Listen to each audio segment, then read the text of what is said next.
Hey there, third graders. Welcome to Lesson 16, Addition and Subtraction Practice. All you're going to need for this first activity are your eyes and ears. Let's get started. All right, I'm thinking of an addition problem using these numbers. Now, I have two numbers. You know what I like to do? My handy-dandy Math Mountain. Now, you remember way back in the day they talked about the tiny tumblers and all that good stuff. We're going to be talking about huge numbers of tumblers. If I'm making an addition problem, my 672 and my 228 are going to go at the bottom of my Math Mountain. Now, I don't know what goes at the top. How am I going to figure that out? I know my top is my total, but all I have down here are the add-ins, which is the name of the numbers at the bottom of my Math Mountain. All right, so let's get started. If I've got 672 and 228, and I'm going to add them, check me, see if I'm right. 2 and 8 is 10, carry the 1. 7 and 2 is 9, plus 1 is 10, carry the 1. 6 and 2 is 8, plus 1 is 9. What a beautiful number. I'm going to write it in a different color so we can all see that I came up with my total, 900. Now, what if I had to come up with a related fact?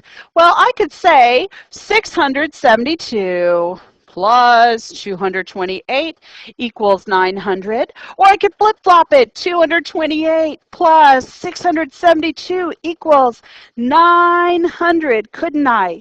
Could I make a subtraction problem without having to do the work? You betcha. Why? Because I have my Math Mountain already done.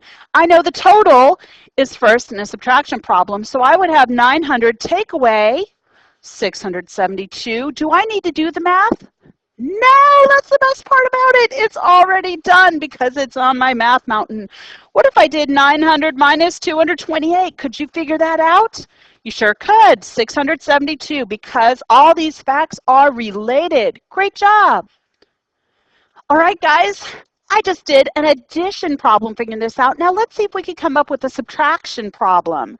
Now I'm looking at these two numbers. I'm going to figure out, using my Math Mountain, a subtraction problem. Now out of these two numbers, which is going to be my sum or my total? That's going to be the big number, you guys. Yeah, 814. 814 is going to be my sum. Another name for sum would be total. My big number. It's the big kahuna. Now, if 814 is my sum or my total, then 439 has to be one of my partners. Do you remember the name for the partner? That's right, addend. I like to think partners in crime. So there's two partners at the bottom and the big kahuna total at the top. Now, I don't know what this number right here is, so I could put a box to remind me, hey, you don't know that one. How could I figure this out? You're right, 814 minus 439. Now, when I do this problem, I want you to be sure to line up the ones column, the tens, and the hundreds.